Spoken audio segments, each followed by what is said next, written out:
Are we ready? Ready up there? Oh, don't leave.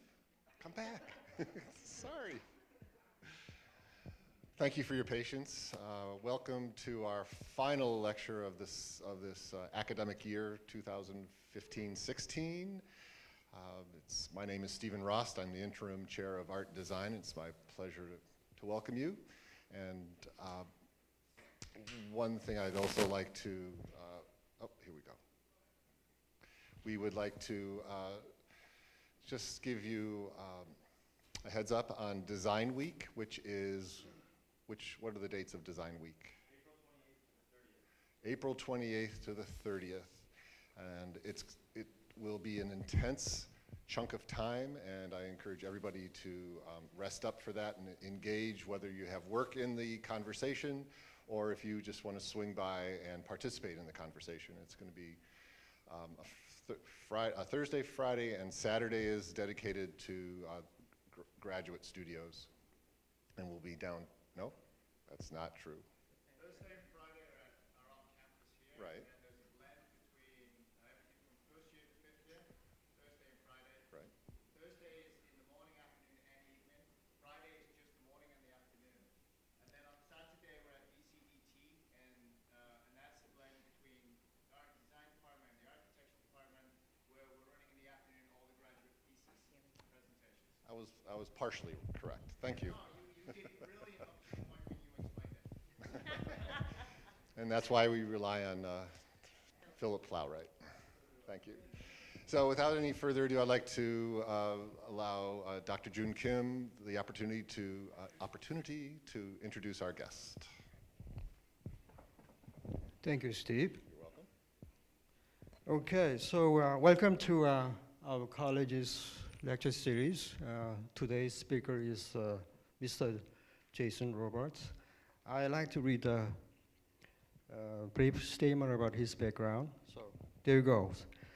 Jason Roberts is the founder of the Oak Cliff Transit Authority, originator of the Better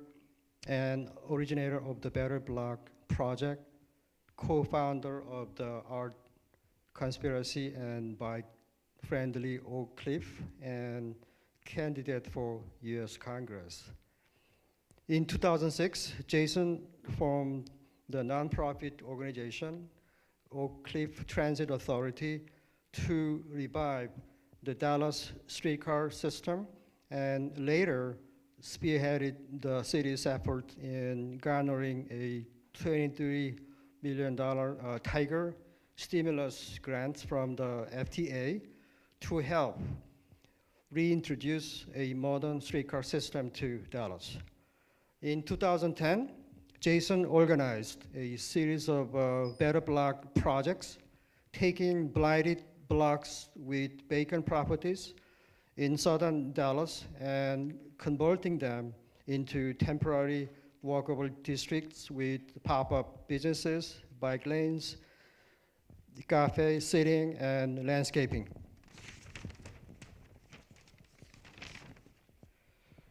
The project has now become an international movement, occurring everywhere from Melbourne, Australia to Tehran, Iran, and has been featured in the New York Times, Dwell Magazine, TED Talks, and National Public Radio. Jason received a Champions of Change award from the White House in 2012, and his consulting firm, Team Better Block, was showcased in the US Pavilion at the Venice Biennale. Please join me in welcoming Mr. Jason Roberts.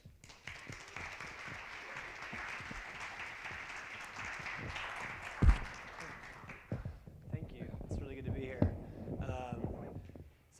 I am Jason from Dallas, Texas. So, in fact, I was just in St. Paul yesterday. I was telling the group that brought me over here that worked late into the night and then flew home and literally slept in my bed. I got on a plane early this morning and came back to Detroit. So it wasn't the smartest planning on my part. I could have probably just taken a car over. But anyways, it's great to be here. I have an organization called the Better Block Foundation. And again, that we started this project in 2010. really just out of frustration in our neighborhood because we weren't getting things happening. We wanted to have a lot of cool things to go to in our neighborhood. I saw a lot of great things happening around the world, and just thought, what could we do to spark things changing now, as opposed to waiting for years for things to materialize. But my background wasn't in architecture or urban planning or anything like that. I fixed computers for a living. So I worked in rooms that looked just like this, that were full of cables and wires, and it was cold and air conditioning and too much. And it was completely dark. But it was, so during the day, really, I had not much of a social life, really. But my one kind of cool factor was at night I played in rock bands. So I'd go out with my rock band, and we'd go and we'd play around. We'd come to the Midwest. We'd go to Chicago, and we'd go to like Brooklyn, and I got to oftentimes go to little parts of cities like in Indianapolis and play in parts of town that most people were kind of avoiding.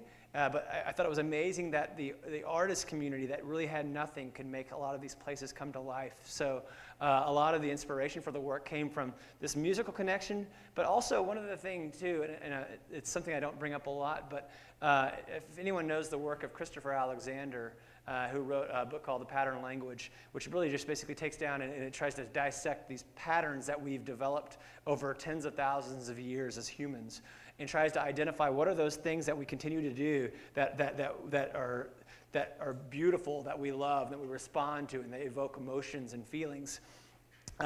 Well, his work really wasn't picked up that much right after it was produced in the 70s by the architectural community, but it was picked up by the programming community. In fact, most of the programs that you work with on your phones and everything uses something on the back end called object-oriented programming. And that's what I developed a lot. I worked in object-oriented programming. It took basically what he was trying to identify with the built environment and said, hey, this is a great idea, and this would work to build computer languages with this same kind of concept. So kind of my world of urban planning, urban design came from marrying these two worlds of the arts and computers. But it also came from traveling too, and seeing great places, and seeing the scale of these places. And it took me a long time to understand what I was responding to in a lot of these places was the scale. This kind of not really even realizing that, how come the streets in Amsterdam are 1/3 the size of the streets in Dallas, and there's obviously there's a lot of reasons for that, but it was understanding not only having that, but also understanding how do we feel as a community when we're in places like this, and how do we feel back in my hometown.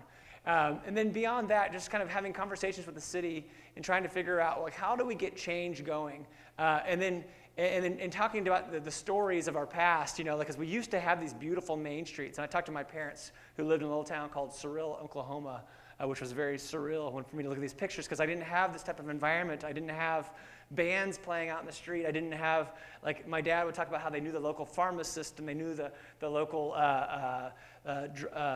people that owned the hardware stores, and everybody was looking out for each other, and everyone was friends. And I said, the environment that I grew up in, it had a lot of stuff that looked like this.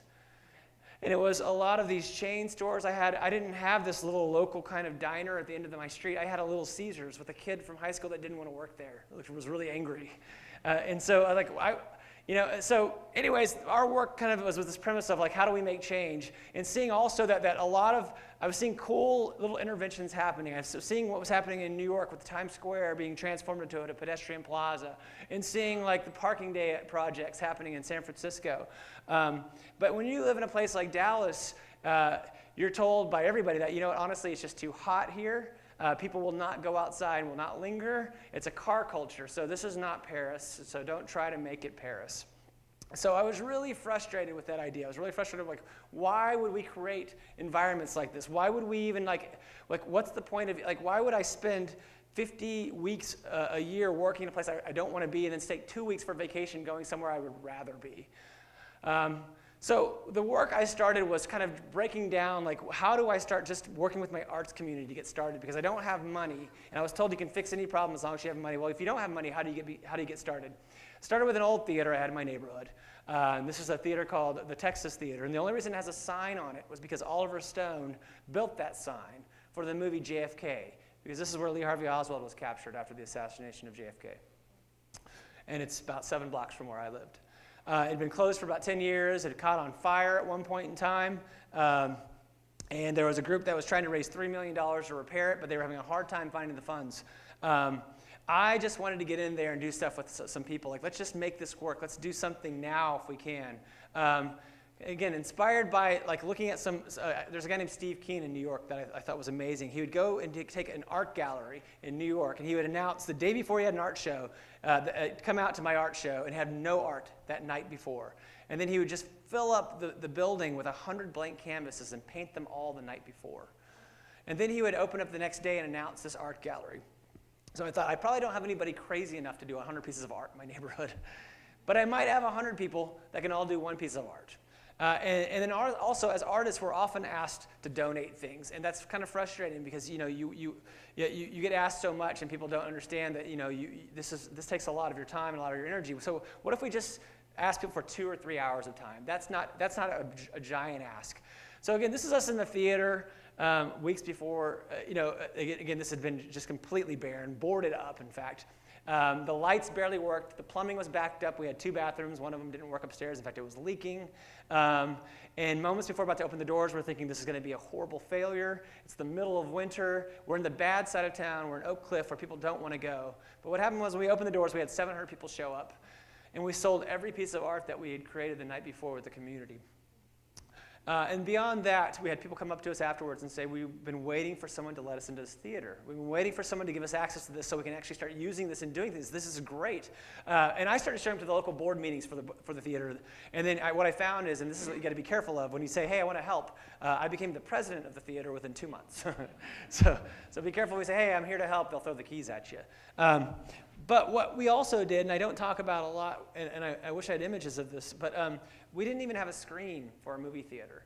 So I'd go, and we didn't have a sound system. So I went around, and we found a screen in someone's backyard, and we grabbed it. We came back with a U-Haul truck. We slung it up to the rafters, and so for a time, we didn't even have a sound system. So then we went and got on Craigslist and found a piano. We brought a piano in, and we just have neighbors playing the piano while we showed silent films. And it was just a way for us to kind of get the theater working. And people kept coming in and seeing what we're doing, and then we gained a little bit of money, and then we got some more donations, and we had a sound system. And now it's actually a thriving and functioning facility in our neighborhood. People love the space. It does a yearly film festival. It's active. It's running. It doesn't have the $3 million of repairs done to it yet, but the people that are running it now are actually filmmakers. And it has the coolest people coming in and out of this space from around the world regularly. All right, so the next big thing for me was realizing, like, okay, if I can get people in my neighborhood fired up about transforming an old building, what else can we bring back to life? I'd always been a history buff, so I came to my neighborhood, and of course downtown Dallas is just the top right. This is neighborhood's Oak Cliff. And if you look at these bold black lines, at the elbows or the intersections of these black lines, we have these little clusters of neighborhood Main Street style buildings, these 0 lot line buildings that create that beautiful historic wall.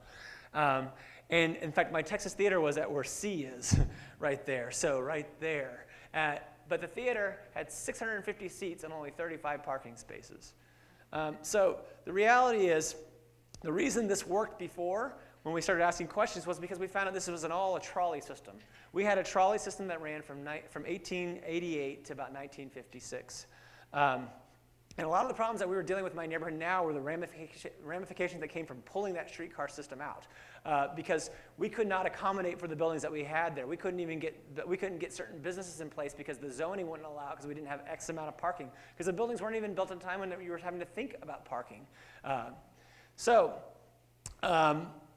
So frustrated and trying to figure out what can we do to fix things in our neighborhood, I suggested an idea. I was like, you know what, I've got an idea. Why don't we bring back the streetcar system? And people said, that's absolutely crazy. You can't bring back a trolley system. It's been gone for half a century, right? Again, I was a computer guy, so I knew how to build websites. So I went home that night and built a fake website called the Oak Cliff Transit Authority. And it looked really official. It had about pages and boards and news, and I had pictures of European trolleys on the front. And the next week, I had the local newspaper come out and did a story that said, "Dreaming the day the streetcars return." That's what Jason Roberts and other members of the recently formed Oak Cliff Transit Authority are hoping. But there were no other members. And beyond that, I had people in my neighborhood contact me and say, wait, we've got a transit authority? This is amazing. How do we get involved with this thing? And it turns out within my own neighborhood, just by putting a stake in the ground, people started calling. And it turns out I had a civil engineer in my neighborhood that said, I've always wanted to bring back the trolley too. I will donate time to develop 100 hours pro bono for a feasibility study, which that was a huge thing for us. It's about a $30,000 ask. And another guy in my neighborhood that looked like Santa Claus, an 80-year-old guy with a big old beard. It turns out he's one of the foremost streetcar enthusiasts in the world. He's well known. And he had enough parts in his garage to build a streetcar. So I had a pretty cool army to start with. So we created an official organization. We got the Oak Cliff Transit Authority going. We're going to start fighting for this streetcar system. While we're looking at streetcars, we're starting also noticing the bicycle infrastructure in other cities. But what I'm seeing with bicycle infrastructure is everybody wearing spandex and Lycra, and we're all doping, and we're going 300 miles somewhere. And that's not the kind of bicycling I wanted to do. I wanted to do this small kind of ride to the grocery store bicycling.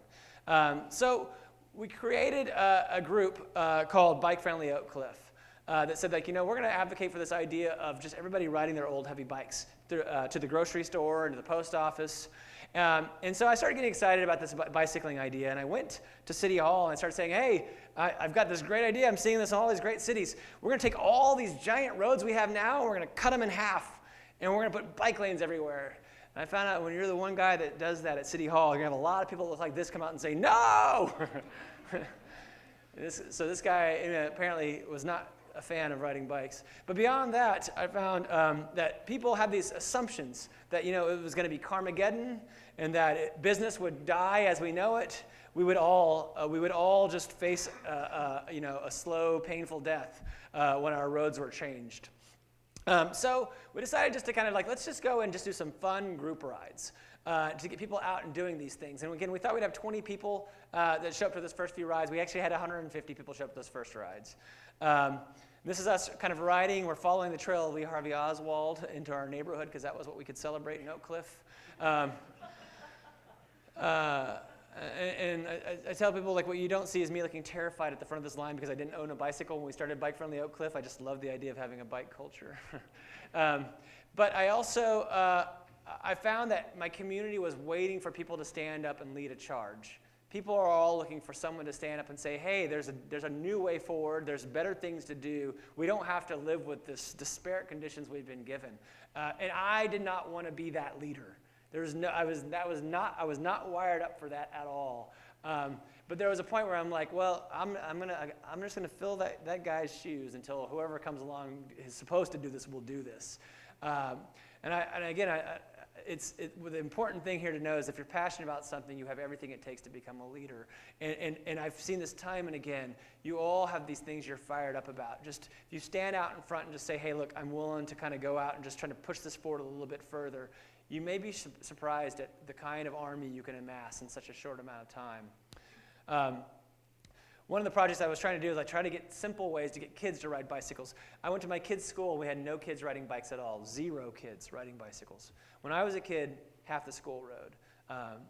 So I tried to figure out, how do I get kids to ride? Well, why don't I just do punch cards? That's cheap and easy. If kids ride their bikes to school for a week, every day we'll punch a card, and at the end of the week, we'll all celebrate and we'll go get root beer floats together at a local kind of shop, one of those old 0-lot line buildings. So we went from 0 kids riding to 100 kids riding within a week. In fact, this event now happens twice a year. It's happening right now in my city, so I'm missing it right now. But the fire department now takes part, and the police department takes part. Everybody kind of takes part in this thing. It's a big, epic kind of thing now. I've gotten bike lanes installed in front of the schools now, bike racks everywhere. A lot of fun things just because we just programmed something fun and silly for the community to do.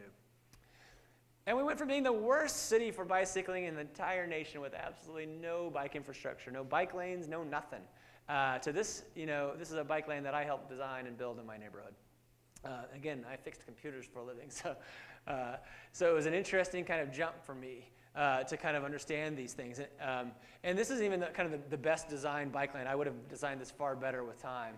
But it was kind of, again, it was a stake in the ground. And since that time, we've had people come into my neighborhood that are everyone's buying bikes, and they're all saying, I guess we're in the bike part of town, which we were just joking because we just told people we were the bike part of town, and it became a self-fulfilling prophecy. So it's been really interesting to kind of see how this has reshaped a culture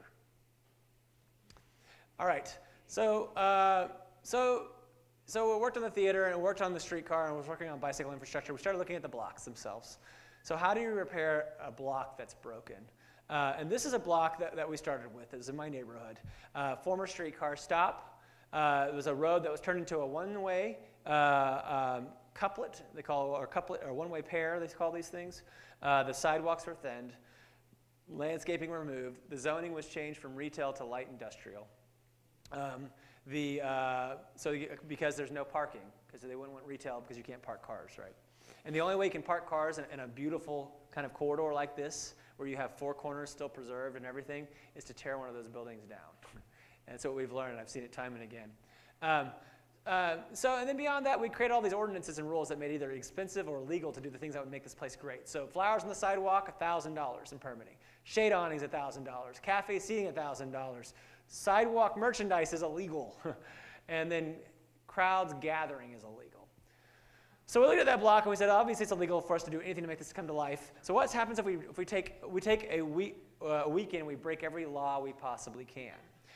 So that's what we did. We painted our own bike lanes and painted our own, the Dutch style that I liked with the cars on the other side. And we added our own historic lights and we thinned the streets and we took away car lanes and we added cafe seating. We painted murals on the buildings and we strung lights between the Christmas lights between the buildings as well. We went in and we took all the empty buildings and we put businesses we wish we had that were retail establishments. So cafes and bookstores and flower shops, bike shops. To build a bookstore, we found it was easy. We just kind of put an email out saying, hey, put your spare books out on the curb. We'll pick them up in the neighborhood, and we'll make a bookstore. And then we printed off all the laws and the rules we were breaking, and we put them in the windows. And we invited our city staff and our mayor out and said, hey, come out to our better block. Because, by the way, we got no permits. Because we started the process of, like, let's have a conversation about how you get permits. And we found out, hey, we want to string Christmas lights between the streets, between the buildings. And the city said, that's going to take months, and that's totally illegal, and we don't even know how to do that. So we're like, okay, well, our problem is we asked. So we learned not to do that. So what happened, though, was after we invited the city staff out and we built the block the way we wish we'd always had it, the city said, this is a much better place. We would much rather have a place that looks like this. And in short order, we started seeing the changes that we put temporarily on the ground stick. We saw businesses that we created become permanent. This is an art store, kids' art classes. They do a lot of great things in our neighborhood. They actually work with the Dallas Museum of Arts. They work with the Modern Art Museum now, too, and do interventions there. And it's been this kind of catalyst for our neighborhood for the arts movement. Those fees for the sidewalk cafes that were $1,000 are now $100. So you have to just go through the regular permitting process and all those things. So those got reduced dramatically. And then people ask me what happens when you break all those laws and rules and all. This is my friend Scott who helped us print off all the rules and identified them. Scott's now our city council member. So we found there's a one-to-one correlation between breaking laws and becoming a public servant. One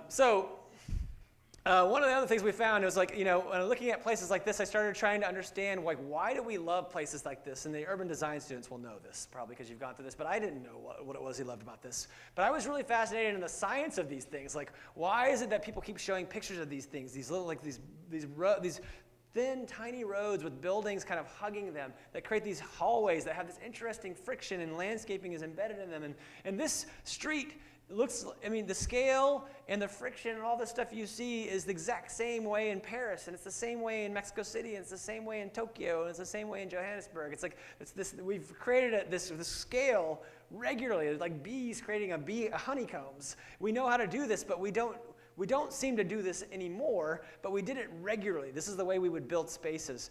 And then when I started understanding the science of it, I started kind of realizing that you probably have, if you've read a book called Cognitive Architecture, but talks about this idea that, well, the reason why we love these types of things is actually, it's very scientific. They've studied this in rats actually as well. There's a term called thigmotaxis. And what thigmotaxis means basically is how our response towards being close to an edge. So, and how humans kind of feel when they're around. We are what's called edge-clinging creatures. We like to be near edges, and that's been studied by William White and all kinds of people for a long time. The interesting thing is they found this in rats. And so to test thigmotaxis and thigmotactic responses, what they'll do is, and actually to test anti-anxiety medications, because Rats will feel very anxious if they're in an open field, right? Because they feel like a bird's going to come down and get them. Just like we would feel very anxious if we were in an open savanna 10,000 years ago because a saber-toothed tiger is going to come after us.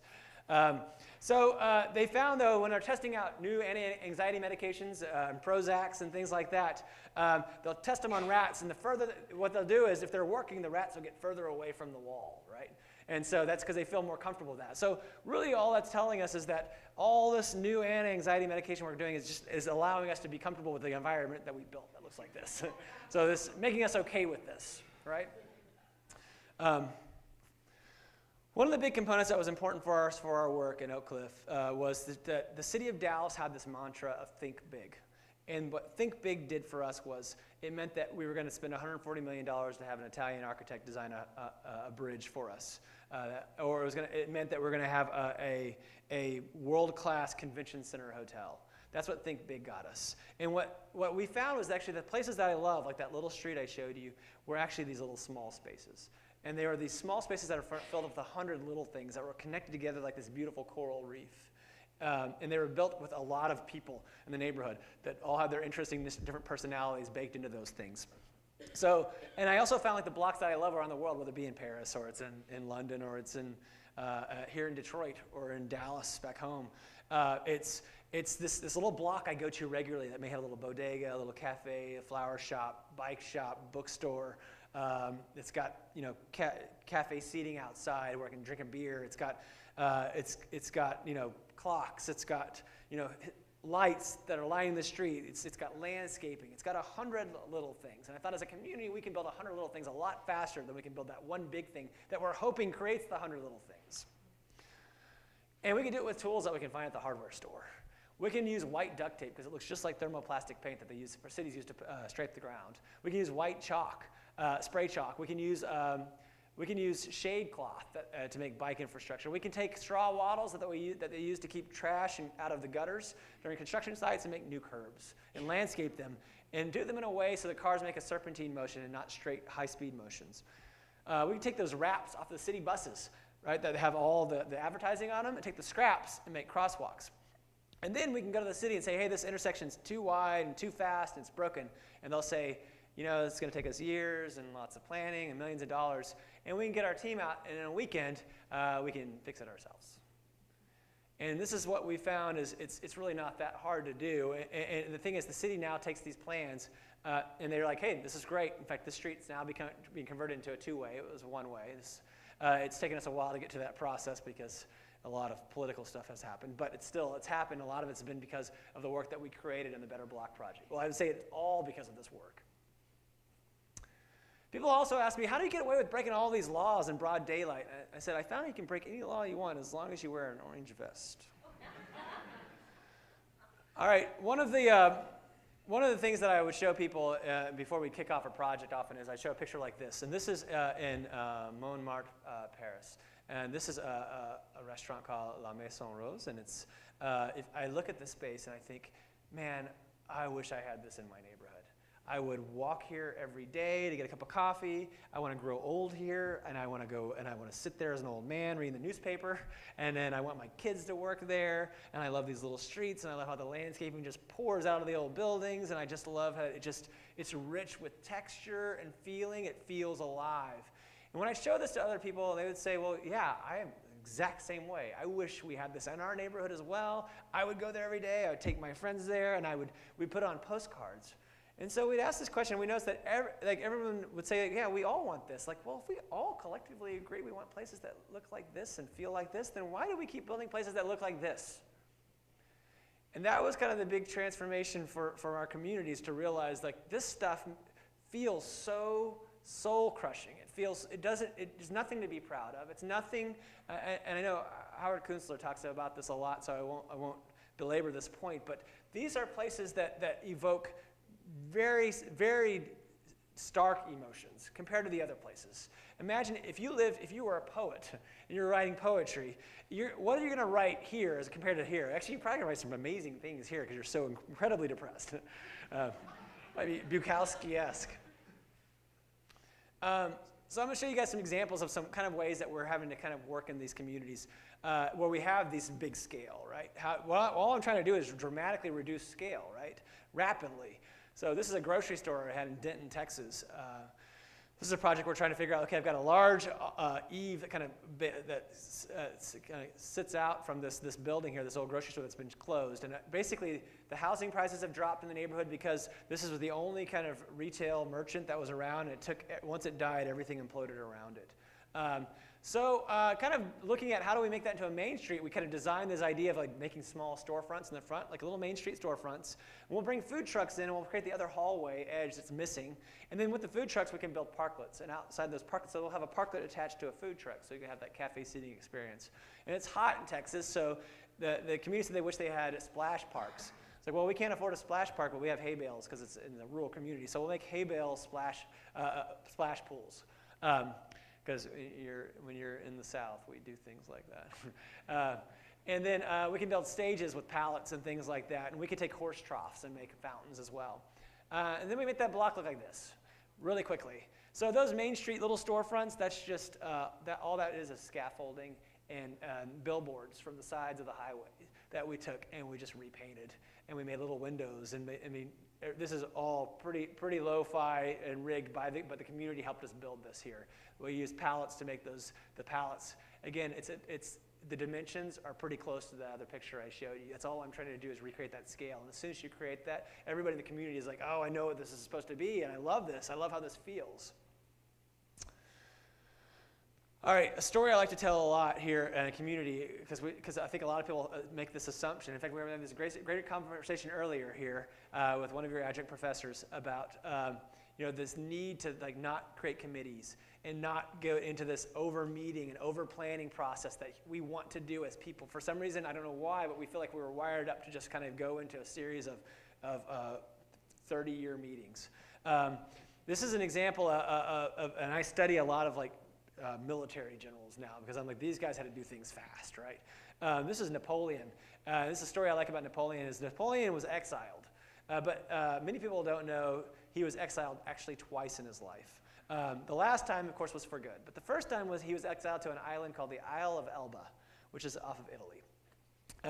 And he's captured, and then he's sent over to the Isle of Elba. He's given sovereignty over the island of about 30,000 inhabitants. And these 30,000 inhabitants are living in squalor. There's a lot of poverty. And he looks around and just kind of concerned for their quality of life and out of boredom, he says. He goes and he starts looking around. He's like, all right, well, first of all, your farming methods are from the Dark Ages. So let's update those. So he updates the farming methods. Then he realizes the school curriculums the kids are learning, those are actually from the Dark Ages too. So let's update those as well. He updates those. He realizes they didn't have any natural resources that they could be reselling. But he found that in the BC times, there used to be iron mines there. So he gets iron mining happening again on the island. And then he decides to create an army. And then he decides to create a navy, and he gets himself off the island and becomes the Emperor of France again. And he did all of that in 300 days. So it shows you, be careful, who you put in charge. One person can make a dramatic change in an atmosphere of a community. And really, it's just aligning all of the resources you have here and letting the community feel empowered to realize, we can do great things. And that's what I think is exciting about this whole kind of tactile urbanism movement or this kind of activism, design activism movement and all these other things that are taking place now. It's this tool that can be given to, that you guys can help lead or facilitate with the community so they can recognize, oh, there's a way out. There's a way to fix these problems. Because I think a lot of people, including myself, just felt helpless. And that sucks. There's nothing worse than just feeling helpless. You can't fix the problem. This tactical, getting things on the ground, getting things, working with your hands again. I was in Akron, Ohio last weekend, and I've got a project where I have these Bhutanese refugees I'm working with, and I have them just disassembling pallets, just cutting them down, using saws, and throwing them through planers. And people don't work with their hands as much anymore. Everyone's pushing pixels these days. The idea of this physicality here was so exciting. Everyone's taking pictures of each other, and they're all laughing and having a good time. And I'm thinking our great-grandparents would have been like, oh, another day cutting wood. But now it's like this, it's this kind of this reason to celebrate.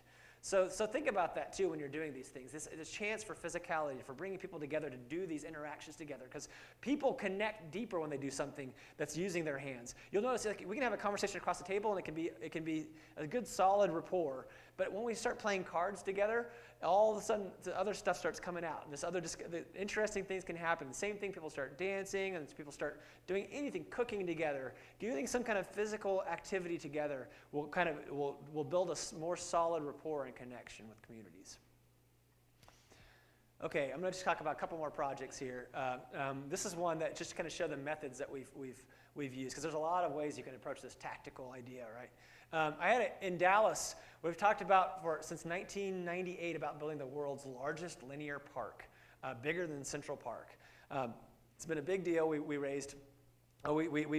passed a bond in '98 for like $200 million or something to do this park. It got hijacked by a highway group that said that, you know what, we need to have, this is actually a lot of free land here, we're going to build a toll road here. And so because we went to the toll road, but we'll have a toll road and a park. Well, the toll road has taken all kinds of time and energy and resources because they want to build it on a levee system. And this has never been done. And after Katrina, everyone was like, you don't build things on levees. So it's basically all it's done is it's stopped the park. But there is a group that's been trying to raise millions of dollars to do these fancy park amenities, like kayaking structures and like these kind of solar-powered like umbrella lighting systems. And we were coming in saying, like, will you just give us a trail? We just want a trail to go in and out of this space because it's a beautiful green space and we have no way to get to access it and use it as it is. Talking to a lot of people and hearing people were getting frustrated that nothing was happening again, now it's 20 years on, we got together with some friends and was like, you know what, forget it, we'll just do it ourselves. We got some riding lawnmowers and we started making our own trails. And the city saw what we were doing. And at that point, they were like, the community can't be just coming out here and making their own trails. This is our city project. And within a year, we actually had them paved. So that 20-year process got reduced down to a year just because we just started doing it on our own. So just another example of how these things can kind of work here. Oh, sorry showing that. Okay, so lastly, I'm going to kind of show you where our projects have led and what we've been doing recently. Last year, we got to work with the John S. and James L. Knight Foundation. We started a project in Akron, Ohio. So come in and do a better block here. And they give us a little more time. We usually work in about 100-day spans. We don't like to work in much longer than that because people will overthink problems we found. So let's get in short time frames, commit ourselves, and get out there and start swinging some hammers. This project, though, gave us more time to engage. We had a wide street. This Akron suffers from the same things Detroit did, depopulation. This is where all the tires were made. So Goodyear and B.F. Goodrich and all those folks were here. So the streets were too wide. We had a lot of empty buildings, a lot of gaps in the buildings. And beyond that, we did have growth, though, because we had Bhutanese refugees moving into the neighborhood, being settled here by the International Institute of Akron. But there's been a 100-year history of refugee resettlement from going back from the early 30s, the late 30s with Italians coming into the neighborhood. So there's a strong Italian culture, and now there's Bhutanese people moving in. So we started developing ideas for how do we thin the street? Let's add bike infrastructure. Let's study Italian piazzas. And from these little towns where we found this community was coming from originally in the late 30s, and let's recreate those in these parking lots. And we'll take the other, the turn-ins for cars, and we'll make bocce ball courts. And we'll try to make businesses to go with them. So we'll make espresso stands because we need a symbiotic relationship between the public space and the private space. Because the public space needs something that helps sustain it, right? We'll also work with the Bhutanese and see if we can get this dumpling restaurant built. And we'll do a clothing store built with Bhutanese apparel as well. And then we'll do an international welcoming center and a bike shop. And all working with community members who are interested in doing these kind of ideas. And we publish this kind of workshops, and this is where our work really kind of dials in that connecting with the community. We go out there and we say, come out and help us build furniture with pallets for 2 hours on a Friday. And roll now, it's free. Or help us build a facade for a storefront. Or help us build a pallet stage workshop. Or a water feature. Or fix the streets with us for 2 hours on a Saturday. And then we go out, now we've been actually working with cities. So this guerrilla project that was kind of unsanctioned, unpermitted before, cities are clamoring for change now. They realize there's so many broken things. They want things fixed now. So this is us working with the city street crews, and we just fill their street machines with kids' finger paint, basically. It's called tempera paint. And then we get other teams to go in and line them with the white duct tape because it looks just like thermoplastic paint, especially when you use 4-inch white duct tape. And then it looks like just like you see in Portland, right? This was built like 2 or 3 hours prior by the people that are riding on it. This is just kind of lining the street with street trees as well, so I can show how you get shade in the bike lane and shade on the sidewalk as well. This is us using the scraps from the buses to make mid-block crossings. The city said we don't know about mid-block crossings, and we're like, let's test it out, and it showed it worked. This is that parking lot. So we get a bunch of dirt and some hay bales and volunteers from Joann's Fabrics, and in 2.5 hours it becomes an Italian piazza. There's a bocce ball court we built with an Italian kind of fraternal order in the neighborhood. This is us building parklets with pallets, which we'll do regularly as well. So with the Better Block, we're really just taking the concepts of those tactical urbanism ideas and putting them into a system, right? The 100 little things. And because they all go together. You can't, if I just built the bike lane, it wouldn't work nearly as well as if I didn't have the bike shop with it. The cafe seating is going to work a lot better if I've got a cafe I build with it. And I guarantee the community wants that cafe too. This is the bike shop that we built in the empty building. This is the picture of the street being used. And I know this looks like I pulled these out of Rhino's library. I didn't. Those are real people waving and smiling with lights and stuff. But this happened to be me on a scissor lift taking the picture at this kind of perfect time. But yeah, people kind of filing down. I will say that about 10 minutes later, storms came in and just broke down, and everyone was ducking for cover. But it was still a blast. And now we're publishing recipes, so you can go to our betterblock.org website and you can see how we do this stuff. Because our thing is like, I want everybody doing this stuff, right? Because we need to fix a lot of places fast. Now what's really exciting for us too is just out of happenstance, I was trying to figure out ways to build things faster. Because oftentimes I'm scarce on resources. There may not be pallets everywhere. I got inspired by the Wiki House movement that was happening in London and got to go there and kind of construct a house and realize like this would be a great tool for us to rapidly start building some of these things that we build all the time, like parklets and flower boxes as bike separators. So we'll have this library of elements that are open source that anyone can, if they're doing a better block, go to the Wiki Block library, download, go to your local makerspace, and cut out, like we want to reverse engineer like Vancouver's flower boxes they use for their bike lanes. So the kid in Duluth can go and make a bike lane in his own neighborhood as well. And that was really, honestly, just came out of necessity for us because I need to get a lot of things created rapidly. It was also looking at, like, this is a project in London where they took the side of a building with a parking lot, painted fake windows on it, and did these small storefronts. And I thought that was kind of my inspiration for that grocery store project. But I wanted to get even more solid with our materials. So our next level here is now using these the digital fabrication methods here for the projects. But we're also, beyond that though, we're also excited about just finding any way to rapidly transform a space, especially places that are suffering from some kind of issue. Again, this is just like in Detroit, they've got depopulation. We've got excess houses in Akron. So after we got to know the Bhutanese people, I'm sitting there getting to know these amazing families, going to baby naming ceremonies and eating samosas on the floor and just having this wonderful time. I'm like, how do we help these people? So this is a project we're doing called the Exchange House. We're taking a house and we're converting it into an Airbnb hostel that a family can live in as well, and they can make money off of the hostel itself to kind of help cover the cost of the renovation, because right now they can't get a lot of loans for the area because the housing value is less than what the banks would want to loan out. So this is our way to kind of tackle that. But we're also making a community garden in the backyard, and we're building a Bhutanese-inspired Main Street, which is going to be using the Wiki Block elements as well.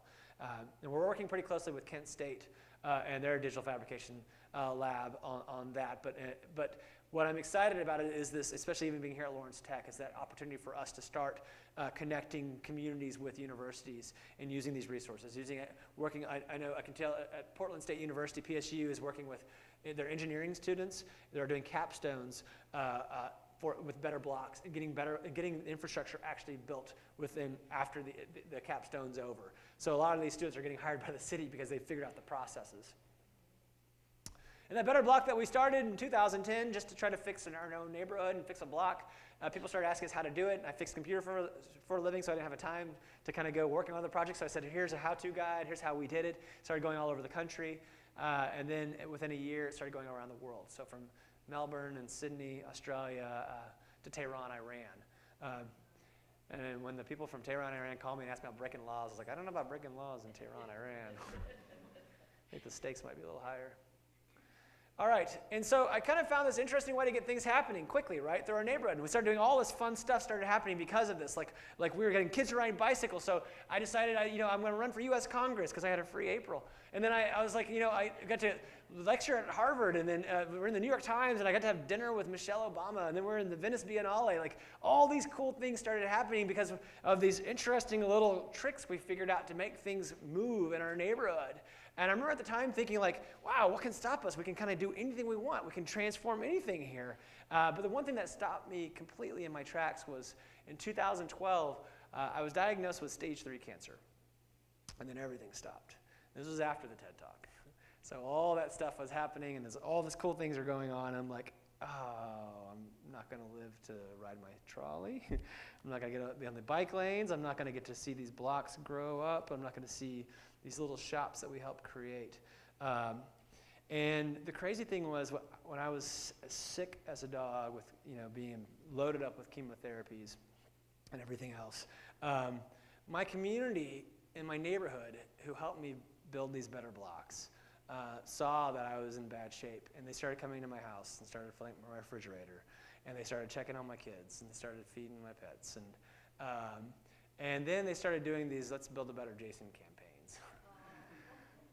And so what I tell people what happened after all that Better Block stuff was I got a neighborhood, and that's what all this stuff is about. So I think when you're thinking about what are you doing with architecture and urban planning and urban design, everybody craves a neighborhood. Everybody wants a sense of belonging. Everybody feels isolation. Everybody has those things. And there are these interesting, wonderful tools that can gather people together and make them feel like a neighborhood again. And you guys kind of have the keys for that. And that's it. Thanks, guys.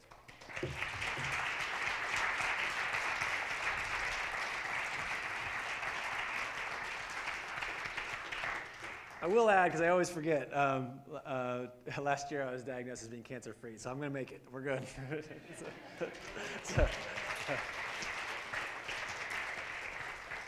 I forget to say that so often, and people think I'm dying up here. I'm just like, oh, man. And they take pictures with me, and they're just like this forlorn look, like my last day with them.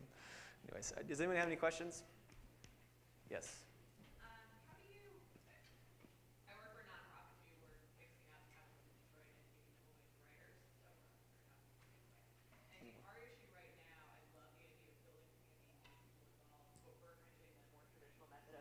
Donations and then we do all the work, which doesn't get people involved. So how do you guys go about getting these things funded? I mean, I know they're all kind of individual elements, so are the community members helping to pay for all those things, or are there donations that are coming in and then everybody's doing the work, or how does that kind of come together? That's a good question. So how do the projects get funded? I'll say those early projects we did for almost $1,000. There's a project I didn't show. You've probably seen, if you've seen the TED Talk with 42 trees. We did that for no money. We borrowed a lot, and fortunately those projects were ephemeral, and now we've gotten into, so we can borrow or we can build with the scraps we have around. What we found is, we will kind of set a number for projects now. Like, this is some ideas that we'll distill what the community is saying was wrong and try to come up with some concepts to construct. And we'll say, this is what we think we can build. And we'll need a small budget. Usually it's under $5,000. For that, we can usually find local partners in the neighborhood because it's a number that's accessible. What happens through the process, though, is people will say, I really want to take this restaurant I've created temporarily and make it more robust and more things. And so they'll start running their own campaigns. So they might do their own Kickstarters or find other connections to neighborhood resources to help them. In fact, we've gotten a lot better at, now that we're bringing so many people together, saying, hey, you know what, let's bring the Chamber of Commerce here or the Economic Development Office over here and have them work together. I'm also actively looking for ways to get funding after I leave a project. So like the Akron project, I'm working with them right now to develop a CDC. So those are things that we have to be thinking about. We have to be like, how does this keep getting funded? So you have to It's like, how do I make this bocce ball court stay and get taken care of? Like, I got to build a coffee shop. Okay, coffee shop, they'll take care of it, and they'll take the tables and chairs out. And so it's understanding that symbiosis, managing the equation of co-responsibility, they say. This, bring as many partners as possible and give everybody a little piece of ownership. Just look with 100 artists that came in and all did one thing each. Figuring out a way to fragment your thing into 100 little things. And then hopefully, again, it's compelling enough that you catch the attention of one or two that really are like, I can write a bigger check if need be. And that's kind of happened. I think it's, you know this, you go through that process and you're scared to death. And you're like, oh, we have no money. And like, but I tell people, like, that house project, like, I ran out of money in it was a 1.5 long project. I ran out of money in the first 4 or 5 months after planning and stuff. But I'm just like, just tear the walls down. I don't care. Just get, like, I want to see dirt flying. Like, and we're gonna run out of money. It doesn't matter. And people saw what was happening from the neighborhood, and they're just like, this one little foundation, like, we'll donate this. We'll donate this, because we just hit a lot of unforeseeables, like, permitting and whatever, lead abatement and all that kind of stuff that we hadn't planned for. I think people see things happening and they get fired up, and then it's enough and then I don't want to miss that train. So a little bit of storytelling, I guess, to help. Other questions? Yes? You talked about all the successes. Can you talk about a failure that you learned from that created more successes? Yeah, so I can tell you, we could do a series of presentations on failures. It would be much longer than this presentation.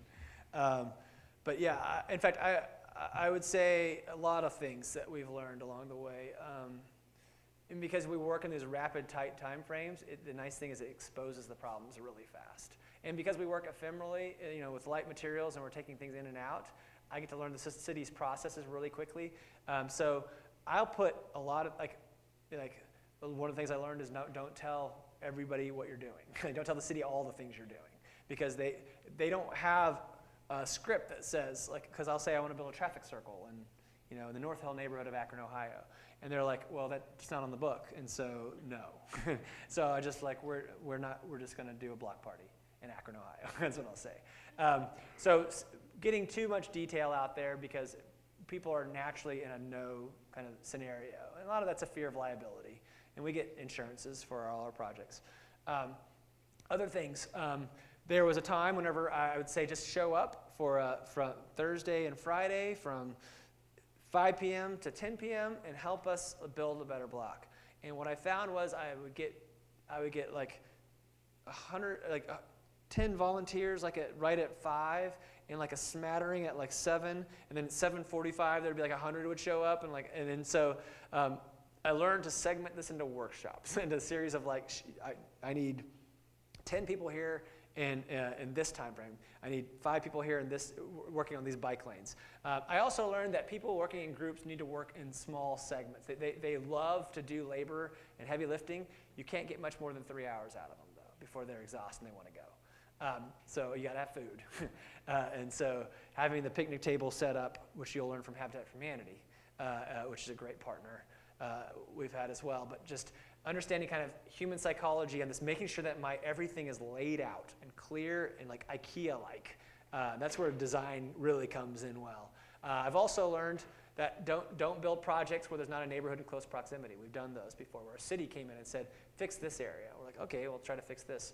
And we couldn't find a community close enough or that was dense enough to actually help us swing hammers. So at that point, it was like, this wouldn't be able to be sustained because there's not a community here that can help sustain the things we're creating. It's really tricky to work around environments that are just inhumane inherently. So overpasses and canyons for highways, and I see a lot of interesting, wonderful ideas that are addressing those things, but I still think the infrastructure itself is inherently inhumane, and the things that we're doing are just Band-Aids, because we don't build things like, we never built things like that before. So I've seen some of the most amazing things under underpasses that were arts-led and architecturally led. But again, just anecdotally, in the projects I've done, the feelings evoked from being in the space around this noisy, loud, dangerous 80-mile-an-hour kind of highway is just enough for people to be like, I don't really want to sit out here and stay out here. Lots more lessons, but those are just a few. Other questions? Yes.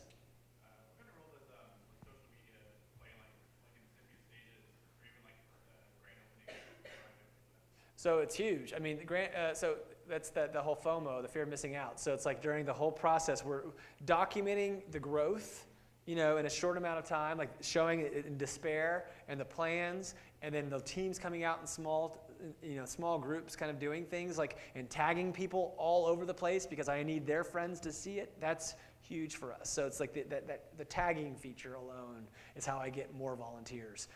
So social media is huge. Small short videos. We make those of every one of our projects as well. But that's 90% of our messaging is that. And then, we get some earned media, but I don't think it's nearly as powerful as the social. Other questions? Yes. Yeah, where's the streetcar project now? Okay, good question. So the streetcar has crossed over. So there's actually a whole fun story about the streetcar. But the city, when they found out, so just so you guys know, the city of Dallas was working on it, trying to get a streetcar, a downtown circulator. That was going to be a little visitors loop. But they were never really writing any grants or doing any, they were just kind of doing a lot of kind of charrette exercises related to it. We came with our little group and said, hey, we're going to apply for this Tiger grant. And they're like, okay, go ahead, Oak Cliff, good luck.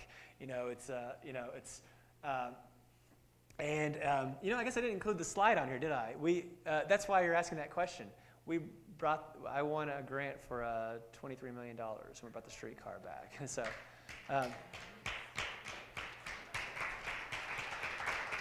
hold on, you guys will like this. I'm going to pull up something real fast here because it's worth showing. Oh man, I can't.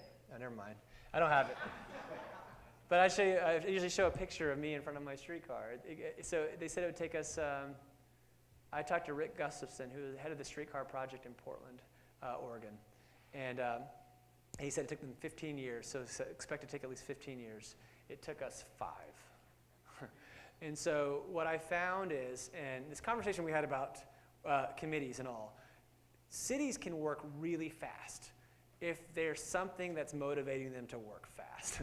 Just like in war, like when I use this illusion with Patton, it was saying like, look, I got to get across, this river because we're being attacked from here, and we need to get this done over here, and I've got 1,000 people with tanks and jeeps that I need to get across. They start figuring out how to make things. There's not this like, let's create and form a committee, and let's go back. We'll do some feasibility analysis and some studies. Like it's not, like no, like we just go. So that's what happened with the streetcar. I can't believe I forgot that slide. It's an epic slide to miss out on here. But yeah, we brought it back. We had a 0.3% chance of getting any funds at all. We got $23 million, which is half of what we wanted. Now the streetcar cuts through deep into my neighborhood now. In fact, they're finishing the phase 2 of our line. All the land that was beside it was a lot of just empty fields. Has all been acquired. So a lot of mixed-use development happening. That's getting kicked off. In fact, there was an old dairy that had been kind of not working so well for a while. It was this giant manufacturing kind of thing that was right on the edge of our community, overlooking into downtown. That just got leveled, and they're doing a whole development now there. And that's going to be within a block from the streetcar. So yeah, streetcar's back. Other questions? Yes.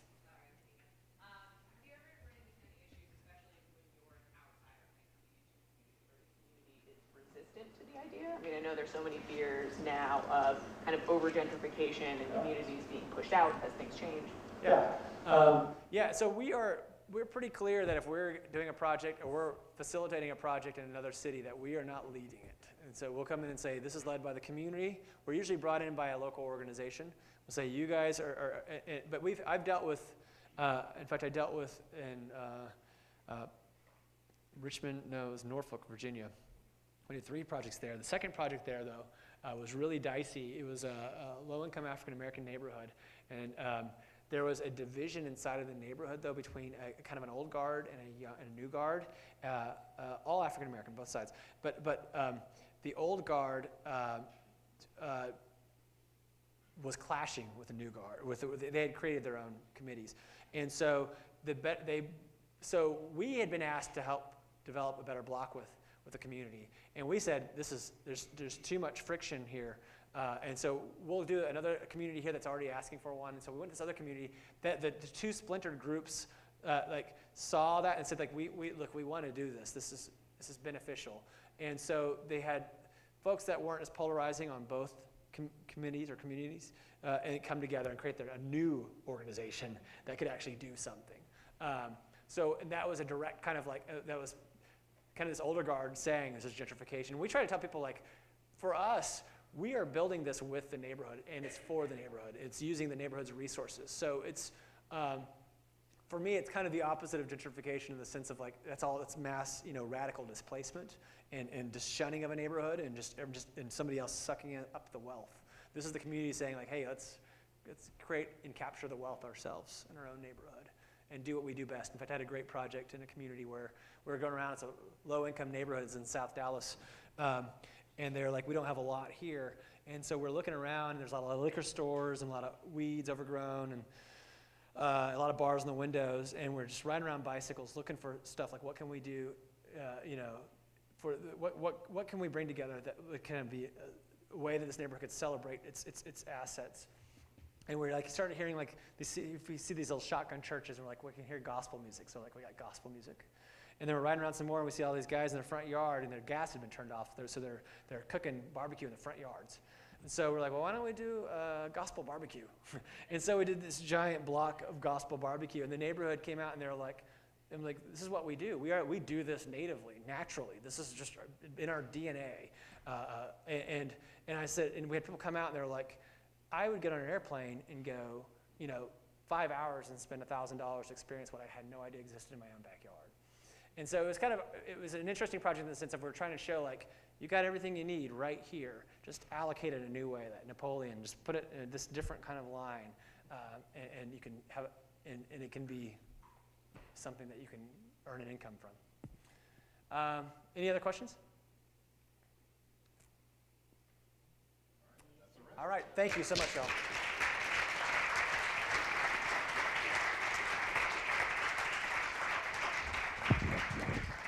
I want to thank everyone for coming out tonight. We're working on next year's series of lectures. Stay tuned. Be safe. Good luck in your finals and have a great summer. Ciao, everyone. Ciao. All right, thanks so much.